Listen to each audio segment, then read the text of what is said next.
ஒரு சிம்பிள் லெட்டர்ல இருந்து பிரீமியம் லோகோ கிரியேட் பண்ணா எப்படி இருக்குன்னு தெரியுமா? கோயம்புத்தூர்ல இருந்து கிளைண்ட் அவங்க இ-காமர்ஸ் பிராண்ட்காக லோகோ கிரியேட் பண்ணணும்னு சொல்லி மெசேஜ் பண்ணிருந்தாங்க.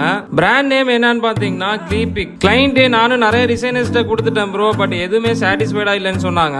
சோ அவங்களோட கால் கனெக்ட் பண்ணிட்டு ரிக்வயர்மெண்ட்ஸ் எல்லாம் கலெக்ட் பண்ணி ஒர்க்கை ஸ்டார்ட் பண்ணிட்டேன். கிளைண்டோட மேஜர் ரிக்வயர்மெண்ட்ஸ் என்னன்னு பாத்தீங்கன்னா லெட்டர் ஜில இ-காமர்ஸ் ரெப்ரசென்ட் பண்ற மாதிரி இருக்கணும்னு சொல்லியிருந்தாங்க. சோ அதுக்கு ஏத்த மாதிரி ரிசர்ச் அண்ட் அனலைஸ் பண்ணிட்டு ஸ்கெட்சஸ் ஸ்டார்ட் பண்ணிட்டேன். ஓவரால் ஸ்கெட்சஸ்ல இந்த லோகோவை இல்லஸ்ட்ரேட்ல அப்லோட் பண்ணிட்டு ட்ரேஸ் பண்ண ஸ்டார்ட் பண்ணிடலாம். எவ்ரி வீக்கெண்ட் நம்ம ஃபாலோவர்ஸ்ல ஒருத்தவங்களை சூஸ் பண்ணி ஃப்ரீ லோகோ கிவ் அவே கொடுக்கலாம்னு இருக்கேன். சோ உங்களுக்கு ஃப்ரீ லோகோ கிவ் வேணும்னா என்ன ஃபாலோ பண்ணிட்டு கமெண்ட் செக்ஷன்ல லோகோன்னு டைப் பண்ணுங்க. லெட்டர் ஜில ஸ்மைலி ஆட் பண்ண சொல்லியிருந்தாங்க because glee means happiness. So அதை ஆட் பண்ணிட்டு கர்வ்ட் ஹேண்டில் ஆட் பண்ணலாம். It's represent the pic. Here is the final output. கிளையண்ட்டுக்கு இந்த மாதிரி 4 லோகோ கான்செப்ட் ஷேர் பண்ணிருந்தேன். கிளையண்ட் இந்த லோகோவே ஃபைனல் பண்ணிக்கலாம்னு சொல்லிட்டாங்க.